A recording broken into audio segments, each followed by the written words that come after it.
오랜 시간 동안 복지제도는 하나의 원칙 위에서 운영되어 왔습니다.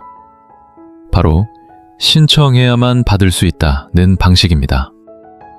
겉으로 보면 공정해 보이지만 현실에서는 많은 사람들이 이 문턱을 넘지 못하고 있었습니다.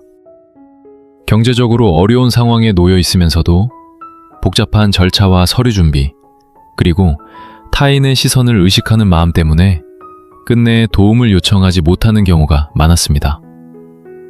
특히 혼자 사는 노인, 일자리를 잃은 가장, 혹은 갑작스러운 위기를 겪는 가정의 경우 제도를 알지 못하거나 알더라도 접근하기 어려워 지원에서 소외되는 일이 반복되었습니다. 결국 도움이 필요하지만 신청하지 않았다는 이유로 지원을 받지 못하는 일이 생기고 그 결과는 때로 매우 안타까운 비극으로 이어지기도 했습니다. 이러한 문제를 해결하기 위해 이제 정부는 중요한 변화를 추진하고 있습니다. 더 이상 국민이 먼저 찾아와 신청하기를 기다리는 것이 아니라 국가가 먼저 위기에 처한 사람을 발견하고 직접 지원하는 방향으로 나아가고 있는 것입니다. 이는 단순한 제도 개선을 넘어 사회가 약자를 대하는 방식 자체가 바뀌고 있음을 의미합니다. 이 영상에서는 이 변화가 왜 시작되었고 앞으로 우리의 삶에 어떤 영향을 미치게 될지 자세히 살펴보겠습니다. 내용이 도움이 되셨다면 좋아요와 구독으로 응원해 주시면 큰 힘이 됩니다. 2024년 3월 18일 대한민국 울산 울주군에서 매우 안타까운 사건이 발생했습니다. 34세의 한 아버지와 어린 세 자녀를 포함한 가족이 모두 세상을 떠난 것입니다. 이 가정은 이미 오랜 기간 경제적 어려움에 시달리고 있었습니다. 아내는 사기 혐의로 수감 중이었고 남은 아버지는 혼자서 세 아이를 돌봐야 하는 상황이었습니다. 하지만 안정적인 수입이 없었고 생활은 점점 더 어려워졌습니다. 월세와 공과금이 몇 달씩 밀려 있었고 집에는 먹을 것조차 부족한 상태였습니다. 더 중요한 사실은 지역 주민센터에서도 이 가정의 상황을 이미 알고 있었다는 점입니다. 공무원들은 해당 가정을 위기가구로 판단해 긴급 생계비와 식료품을 지원했고 기초생활수급 신청을 여러 차례 권유했습니다. 그러나 아버지는 끝내 이를 거부했습니다. 정확한 이유는 밝혀지지 않았지만 금융정보를 공개해야 하는 부담이나 가족의 법적 문제와 관련된 불안감, 혹은 스스로 도움을 요청하는 것에 대한 심리적 저항이 있었을 가능성이 큽니다. 당시 제도에서는 이러한 상황에서 더 이상 개입할 방법이 없었습니다.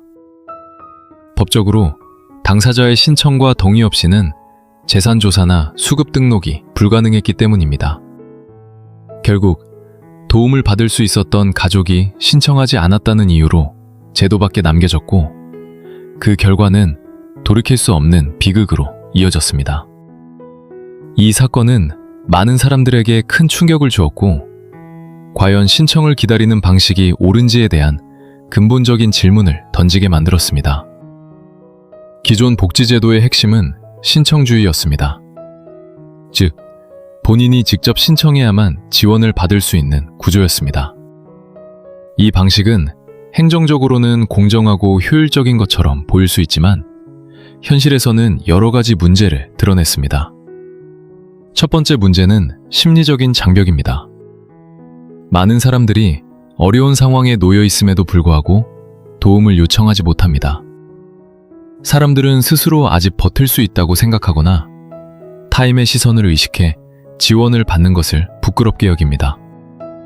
특히 가족을 책임져야 하는 가장의 경우 도움을 요청하는 것 자체를 실패로 받아들이는 경우도 많습니다. 울산 사건의 아버지도 이러한 심리적 부담 속에서 끝내 신청을 거부했을 가능성이 있습니다. 두 번째 문제는 복잡한 절차입니다.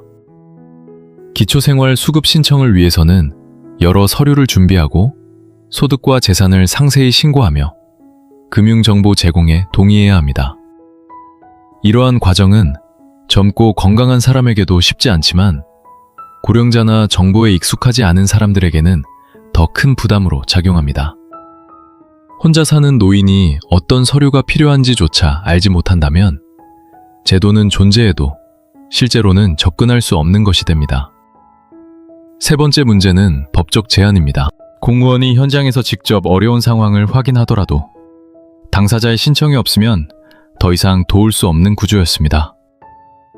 재산 조사를 하거나 수급자로 등록하는 모든 과정에는 반드시 본인의 동의가 필요했기 때문입니다. 즉, 도움을 줄 수 있는 상황에서도 법이 이를 막고 있었던 셈입니다. 울산 사건은 바로 이 한계를 가장 극명하게 보여준 사례였습니다. 이미 위험 신호가 있었고 공무원도 상황을 알고 있었지만 제도는 그 이상 나아갈 수 없었습니다. 또 다른 문제는 정보의 격차입니다. 많은 사람들이 자신이 지원 대상인지조차 모르고 살아갑니다. 어떤 혜택이 있는지, 어떻게 신청해야 하는지 알지 못하는 경우가 많습니다. 특히 복지제도는 용어가 어렵고 절차가 복잡하기 때문에 정보를 접하더라도 제대로 이해하지 못하는 경우가 많습니다. 결국 몰라서 지원을 받지 못하는 사람들이 계속해서 생겨나게 됩니다. 이러한 여러 문제들이 쌓이면서 복지 사각지대는 점점 더 넓어졌습니다.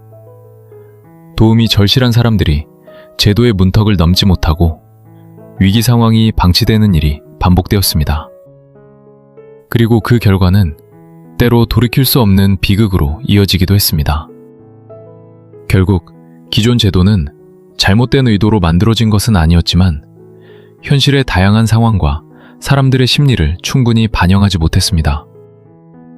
신청이라는 한 가지 조건에 모든 것을 의존하다 보니 정작 가장 도움이 필요한 사람들이 제도 밖에 머무르게 되는 결과를 낳았습니다. 이러한 한계를 극복하기 위해 이제 정부는 새로운 방식으로의 전환을 고민하게 되었고 그 변화가 바로 지금 논의되고 있는 정책의 출발점이 된 것입니다.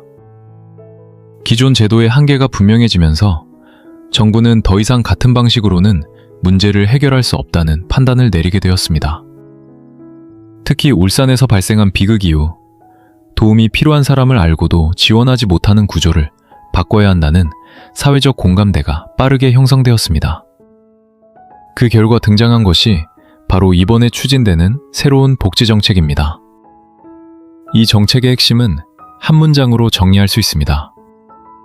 국민이 먼저 신청하지 않아도 국가가 위기 상황을 판단하면 직접 개입해 지원한다는 것입니다. 기존에는 반드시 본인이 신청하고 금융정보 제공에 동의해야만 수급 여부를 판단할 수 있었습니다. 하지만 앞으로는 공무원이 현장에서 위기 상황을 확인하면 당사자의 동의가 없더라도 일정한 절차를 통해 수급 신청을 대신 진행할 수 있도록 제도가 바뀔 예정입니다.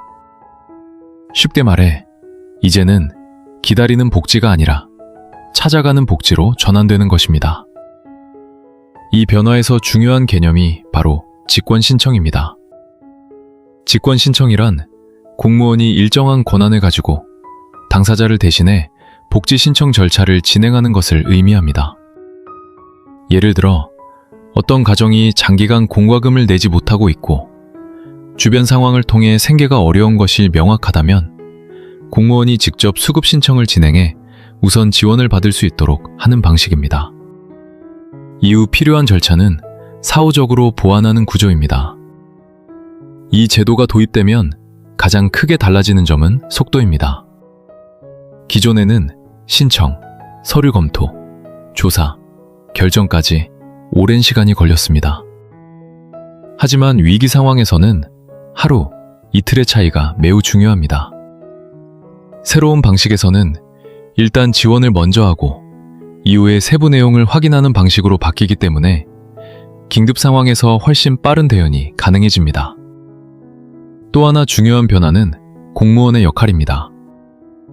기존에는 법적 제한 때문에 적극적으로 개입하기 어려웠다면 앞으로는 오히려 적극적으로 움직일 수 있는 권한이 주어집니다. 동시에 정부는 이러한 적극 행정을 보호하기 위한 장치도 함께 마련하고 있습니다. 만약 공무원이 사람을 돕기 위해 선의로 개입했다면 이후 민원이 발생하더라도 일정 부분 책임을 면제해주는 방안이 검토되고 있습니다. 이는 현장에서 일하는 공무원들이 책임에 대한 부담 없이 보다 적극적으로 도움을 줄 수 있도록 하기 위한 조치입니다. 이 정책은 단순히 행정 절차를 바꾸는 것에 그치지 않고 복지에 대한 관점 자체를 바꾸는 의미를 갖고 있습니다. 과거에는 지원이 필요하면 스스로 증명하라는 방식이었다면 이제는 국가가 먼저 확인하고 책임지겠다는 방향으로 전환되는 것입니다.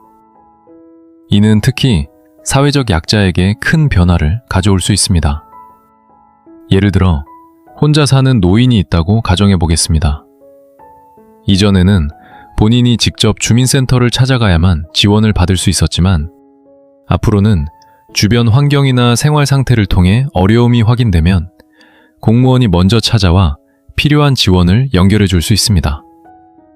또 다른 사례로 갑작스럽게 실직한 가장이 경제적 위기에 처했을 경우에도 별도의 신청 없이 빠르게 도움을 받을 가능성이 높아집니다. 물론 이러한 변화가 모든 문제를 한 번에 해결해 주는 것은 아닙니다. 당사자의 동의 없이 개입하는 것에 대한 논란이나 개인정보 보호 문제 등은 여전히 중요한 과제로 남아 있습니다.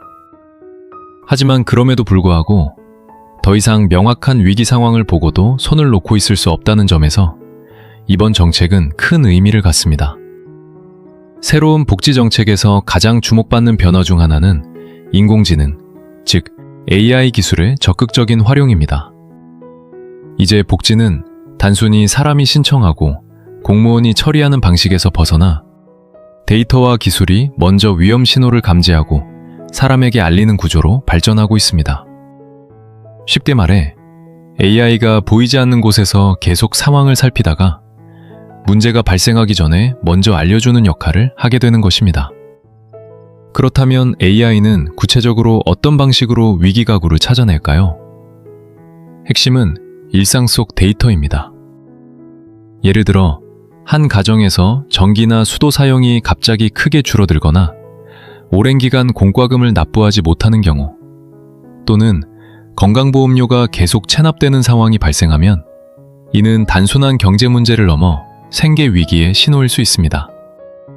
기존에는 이러한 정보가 각각 따로 관리되어 연결되지 않았지만 앞으로는 AI가 이를 통합적으로 분석해 위험 가능성을 판단하게 됩니다.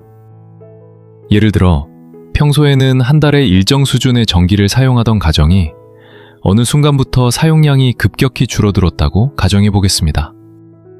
이는 단순한 절약일 수도 있지만 반대로 난방을 하지 못하거나 생활 자체가 어려워졌다는 신호일 수도 있습니다. AI는 이러한 변화를 단순한 숫자가 아닌 위험 징후로 인식하고 해당 가구를 관심 대상에 포함시킵니다. 이렇게 위험 신호가 감지되면 다음 단계로 넘어갑니다. AI는 자동으로 해당 가구에 연락을 시도해 현재 상황을 확인합니다. 이 과정은 단순한 기계적 응답이 아니라 실제 대화처럼 자연스럽게 이루어지도록 설계됩니다. 예를 들어 요즘 생활에 어려움은 없으신가요? 와 같은 질문으로 시작해 상대방의 답변을 분석하는 방식입니다. 여기서 중요한 점은 AI가 단순히 말을 듣는 것이 아니라 그 내용의 의미를 분석한다는 것입니다. 만약 상대방이 요즘 돈이 너무 부족하다거나 더 이상 버티기 힘들다 와 같은 표현을 사용하면 AI는 이를 고위험 신호로 판단합니다. 특히 극단적인 표현이 강지될 경우 즉시 담당 공무원에게 상황을 전달하고 직접 개입이 이루어지도록 연결합니다. 이로 인해 사람이 일일이 확인하지 않아도 긴급 상황에 빠르게 대응할 수 있는 구조가 만들어집니다. 또한 AI는 단순히 위험을 발견하는 데 그치지 않고 실제 지원 과정까지 도와주는 역할을 합니다. 기존에는 어떤 복지 혜택을 받을 수 있는지 알아보려면 여러 기관을 찾아다니고 복잡한 정보를 이해해야 했습니다. 하지만 앞으로는 일상적인 말로 자신의 상황을 설명하기만 하면 AI가 이를 분석해 가능한 모든 지원을 찾아주고 신청 절차까지 안내해 줄 수 있습니다. 예를 들어 한 사람이 최근에 일을 잃어서 생활이 어렵다고 말하면 AI는 해당 상황에 맞는 지원 제도를 자동으로 검색하고 필요한 서류와 신청 방법을 쉽게 설명해 줍니다. 더 나아가 일부 과정은 자동으로 처리되어 버튼 몇 번만으로 신청이 완료되는 수준까지 발전할 가능성도 있습니다. 이는 정보 부족이나 절차의 복잡성 때문에 지원을 받지 못하던 문제를 크게 줄여줄 수 있습니다. AI의 역할은 여기서 끝나지 않습니다. 특히 혼자 사는 노인과 같은 취약계층을 대상으로는 일종의 생활안전망 역할도 수행하게 됩니다. 예를 들어 일정 기간 동안 전력 사용이나 활동량의 변화가 감지되면 AI가 먼저 안부를 확인하는 연락을 시도합니다. 만약 응답이 없거나 위험 상황으로 판단될 경우 즉시 관련 기관이나 공무원에게 알림을 보내 현장 확인이 이루어지도록 합니다. 이는 고립된 상황에서 발생할 수 있는 사고를 예방하는 데 큰 도움이 될 수 있습니다. 물론 이러한 기술이 도입되면서 우려의 목소리도 함께 나오고 있습니다. 가장 대표적인 문제는 개인정보 보호입니다. 개인의 생활 데이터가 분석에 활용되는 만큼 정보가 안전하게 관리되지 않으면 또 다른 문제가 발생할 수 있습니다. 또한 AI가 모든 상황을 완벽하게 판단할 수 없기 때문에 잘못된 판단으로 인해 불필요한 개입이 이루어질 가능성도 존재합니다. 그럼에도 불구하고 많은 전문가들은 이러한 기술이 복지 사각지대를 줄이는 데 중요한 역할을 할 것으로 보고 있습니다. 과거에는 사람이 직접 찾아야만 발견할 수 있었던 위기 상황을 이제는 기술이 먼저 감지할 수 있게 되었기 때문입니다. 이는 단순한 효율성의 문제가 아니라 생명을 지키는 문제와도 연결됩니다. 새로운 복지 정책이 발표되자 많은 국민들은 긍정적인 반응을 보였습니다. 특히 그동안 제도의 문턱을 넘지 못했던 사람들에게는 이번 변화가 큰 희망으로 다가왔습니다. 이제는 정말 도움이 필요한 사람에게 지원이 갈 수 있겠다는 기대감이 커지고 있는 상황입니다. 가장 많이 들리는 반응 중 하나는 왜 이제야 바뀌었느냐는 말입니다. 그만큼 기존 제도의 한계를 체감한 사람들이 많았다는 의미입니다. 실제로 주변을 보면 어려운 상황에 놓여 있으면서도 신청 방법을 몰라서 혹은 여러 이유로 신청을 포기해서 지원을 받지 못하는 경우가 적지 않았습니다. 이런 경험을 가진 사람들은 이번 정책을 매우 반기고 있습니다. 특히 노년층이나 정보에 익숙하지 않은 계층에서는 환영의 목소리가 더욱 큽니다. 혼자 사는 어르신들은 주민센터를 직접 찾아가는 것 자체가 부담이 될 수 있고 복잡한 서류를 준비하는 과정도 쉽지 않습니다. 이런 상황에서 국가가 먼저 상황을 파악하고 도움을 준다는 점은 큰 안심이 됩니다. 한 노인은 이제는 누군가가 나를 챙겨준다는 느낌이 들어서 마음이 놓인다고 말하기도 했습니다. 또한 갑작스럽게 위기를 겪는 사람들에게도 긍정적인 반응이 나타나고 있습니다. 예를 들어 실직이나 질병 등으로 한순간에 생활이 어려워진 경우 스스로 상황을 정리하고 지원을 신청하기까지는 시간이 걸릴 수밖에 없습니다. 그러나 새로운 제도에서는 이런 공백을 줄여줄 수 있기 때문에 보다 빠르게 도움을 받을 수 있다는 기대가 큽니다. 하지만 이러한 긍정적인 반응과 함께 우려의 목소리도 적지 않습니다. 가장 대표적인 걱정은 개인정보와 관련된 문제입니다. 이번 정책에서는 전기, 수도 사용량이나 보험료 납부 여부 등 다양한 데이터가 활용되기 때문에 일부 국민들은 내 생활이 지나치게 감시되는 것 아니냐는 불안을 느끼고 있습니다. 실제로 내가 얼마나 돈을 쓰고 있는지, 어떤 상황인지까지 국가가 다 아는 것이 부담스럽다는 의견도 나오고 있습니다. 또 다른 걱정은 AI의 판단에 대한 신뢰 문제입니다. 아무리 기술이 발전했다고 하더라도 모든 상황을 정확하게 판단하는 것은 쉽지 않습니다. 예를 들어 단순히 전기 사용량이 줄었다는 이유만으로 위기각오로 판단될 경우 실제 상황과 다른 결과가 나올 수 있습니다. 이로 인해 불필요한 개입이 이루어지거나 반대로 정말 도움이 필요한 사람이 놓치는 경우가 발생할 수 있다는 점도 우려됩니다. 현장에서 일하는 사람들 사이에서도 현실적인 고민이 제기되고 있습니다. 공무원들은 더 적극적으로 개입할 수 있게 되었지만 그만큼 책임과 부담도 커질 수 있기 때문입니다. 어떤 기준으로 개입해야 하는지, 어디까지를 위기 상황으로 볼 것인지에 대한 명확한 기준이 없다면 혼란이 생길 가능성도 있습니다. 일부 국민들은 제도가 악용될 가능성도 지적하고 있습니다. 지원이 보다 쉽게 이루어질 경우 이를 이용해 부당하게 혜택을 받으려는 사례가 생길 수 있다는 것입니다. 실제로 정말 어려운 사람이 아닌데도 도움을 받는 사람이 늘어나는 것 아니냐는 걱정도 나오고 있습니다. 그럼에도 불구하고 전체적인 분위기는 신중한 기대에 가깝습니다. 많은 사람들은 이 제도가 필요하다는 점에는 공감하면서도 운영 과정에서의 문제를 어떻게 보완할지가 중요하다고 보고 있습니다. 특히 개인정보 보호와 공정성 확보, 그리고 명확한 기준 마련이 함께 이루어져야 한다는 의견이 많습니다. 이번 정책 변화는 단순히 지원 방식이 바뀌는 것을 넘어 복지를 바라보는 시각 자체를 바꾸고 있습니다. 과거에는 도움이 필요하면 개인이 먼저 나서야 했고, 그 과정에서 많은 사람들이 제도의 문턱을 넘지 못했습니다. 그러나 이제는 국가가 먼저 상황을 살피고 필요한 순간에 먼저 손을 내미는 방향으로 나아가고 있습니다. 복지는 단순히 돈을 지급하는 제도가 아닙니다. 그것은 사회가 구성원을 어떻게 대하는지, 그리고 위기에 처한 사람을 얼마나 빠르게 발견하고 보호할 수 있는지를 보여주는 기준입니다. 아무리 좋은 제도가 있어도 그것이 필요한 사람에게 닿지 않는다면 그 의미는 크게 줄어들 수밖에 없습니다. 이번 변화는 바로 그 지점을 보완하려는 시도입니다. 신청 여부와 관계없이 실제로 도움이 필요한 사람에게 지원이 이루어지도록 하는 것, 그것이 핵심입니다. 이는 더 이상 개인에게만 책임을 맡기는 것이 아니라 사회 전체가 함께 책임을 나누는 방향으로 나아가고 있음을 의미합니다. 물론 앞으로 해결해야 할 과제도 남아 있습니다.